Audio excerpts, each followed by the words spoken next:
I'll begin with the numerical analysis first, and then I'll talk a bit about the number 10 in a different way. So this is the 10th arcanum, therefore 10, the wheel of fortune. 10 equals 2 plus 8, which means that knowledge or gnosis, empirical knowledge about metaphysical stuff, empirical not in the sense of physical manifestation, but based on metaphysical experiences. So gnosis, knowledge, for the teachings of truth, must have an influence on the righteousness, 8, of our fortune. Now, the Wheel of Fortune has many titles. One way to interpret it is a symbolism. Therefore, when you try to assess a symbolism, if you have experienced truth and had certain levels of experience, they have an influence on how you assess future experiences, your following experiences. So it's like my best example will be when you're touching hands. The first time you touch hands, it might be like an amazing experience, like you have never touched a hand in your life before, but as you move on with and the experience gets deeper and deeper, you don't care that much, but it has more depth. The same applies here. Knowledge has an influence on the righteousness of your assessment as you progress. So that's about 2 plus 8. Number 10, 8 plus 2. Conditions, the 8, the right conditions, are important for an exposition of such knowledge, of wisdom. That's the number 2. It's the opposite. It's 8 plus 2. Therefore, that means that, as I said in the previous example, in terms of metaphysical experience, now in the physical experience, your environment has an influence and it matters, especially when it's about transmitting wisdom, such knowledge. Also, the number 10, remember, I will say it even again later, but it's the number of the Testament, the 10 laws, that it's important for the exposition of this purity to happen in the best conditions that you can, that it's possible, the right conditions. And right, it's also in terms of purity, cleanliness, purity. It's the most accurate thing. Now, 10 equals 3 plus 7. That in order to know the astral causes, you need intuition to have a balanced heart, to neutralize the opposites, and to be able to develop your intuition and have an orientation in the realm of these causes. That's the number 7, the astral causes, secondary causes, influences. Secondary in the terms of astral, of the emotional realm. Now, 10 equals 7 plus 3. That you need, some people prefer to first know about the astral causes and then move on to intuition. That's a different way to go about it to reach the 10th arcanum, the truth of the 10th arcanum. 4 plus 6 equals 10. 10 equals 4 plus 6. That is that if you want to explain the way the world is manifested, you could just use the four sephira, the four spheres of from the tree of life to explain the way the world becomes and materialized. Usually, it's put before the six polarized spheres for a better understanding, but the four middle are enough to explain it. 10 equals 6 plus 4, that the hexagram, that's 6, it's more important than the way of, about the math, not the math, the tools, not, that's not even,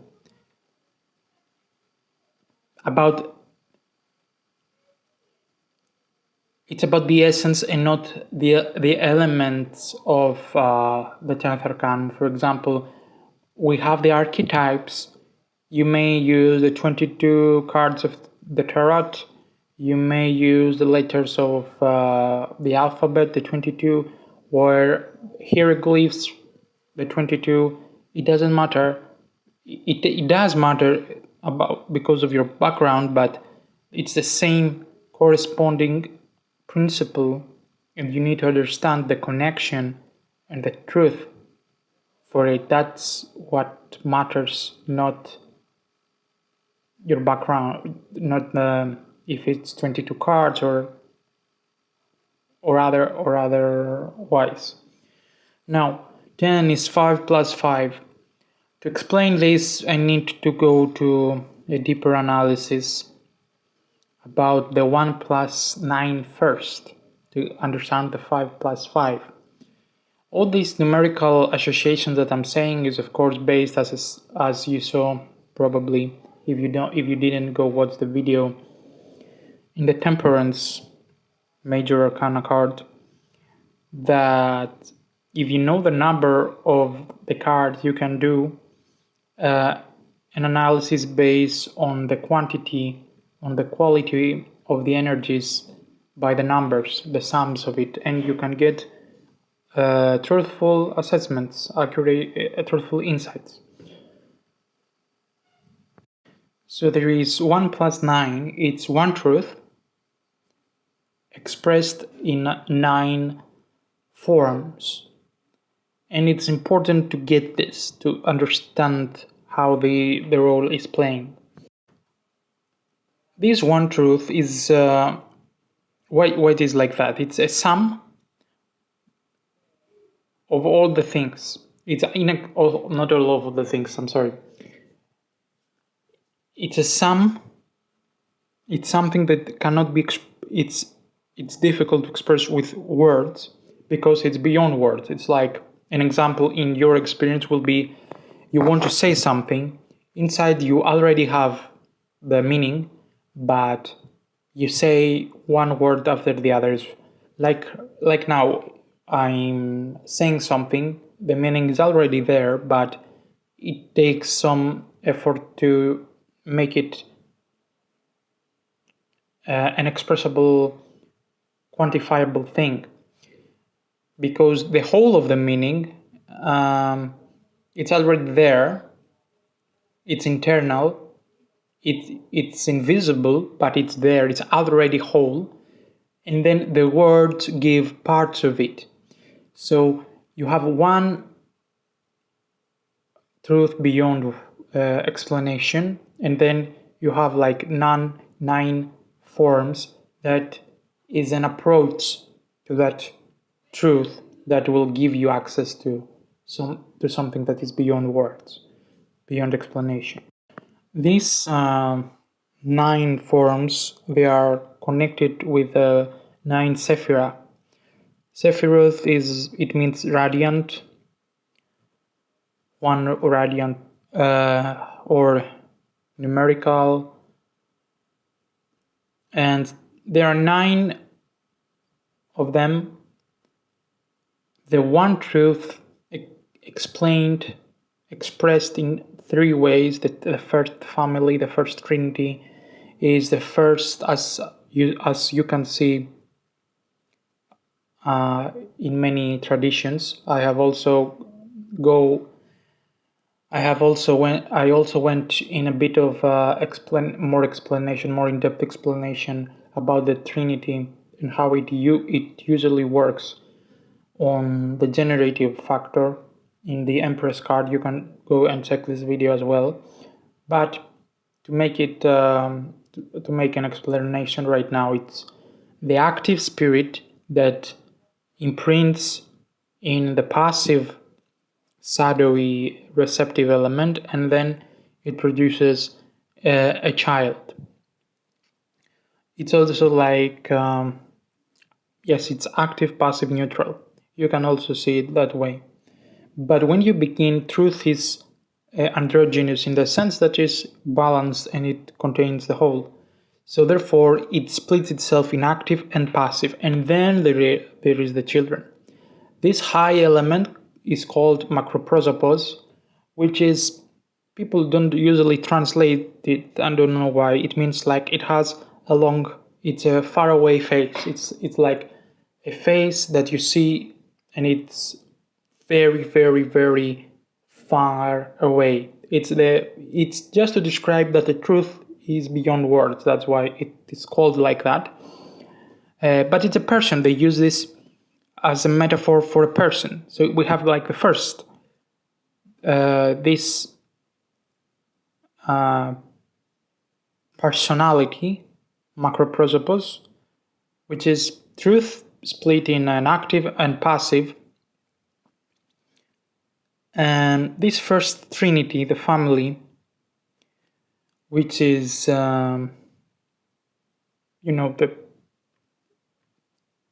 active, passive, in the translation of the Sephira, the crown, the Kether, the wisdom, and the Binah, which is the mind.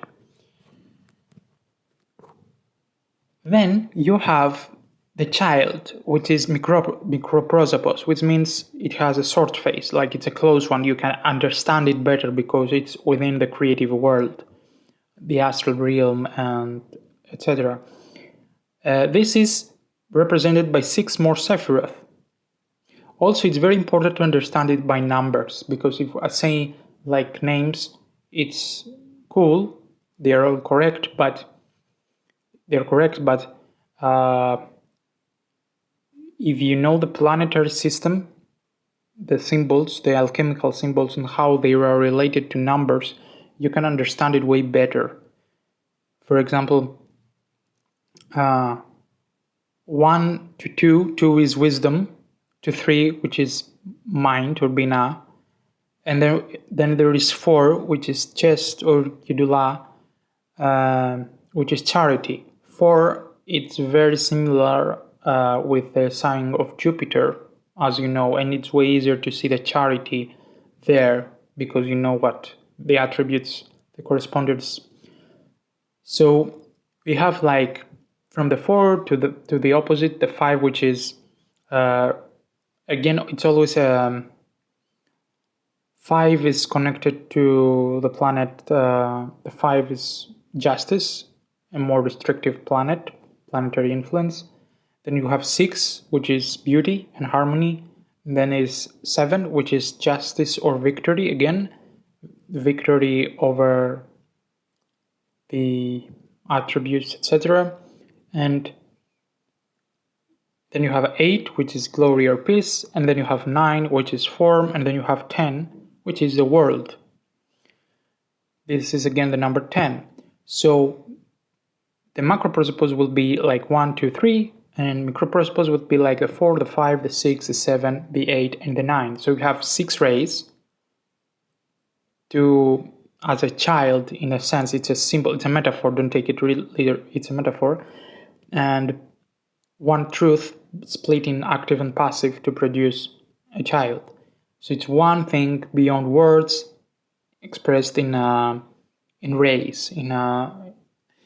Another way to see it as an orientation would be like upward movement, downward movement, forward movement, backward, left and right. That will be like 6 rays, and in the center will be like the 7th, an invisible dot, light, whatever you want to call it. And if you put dimensions in the end of the rays, up, down, left, right, forward and backwards, you will have a cube. That cube will be our 3D environment, world in you living. So it's a very high truth, the 10th arcanum, and it takes a lot of interpretation, and we could be here to discuss it all day. The basis of this is that you have the active, the father, the passive, the mother, the neutral, the child, and also macroprosopos and microprosopos, 2 more faces.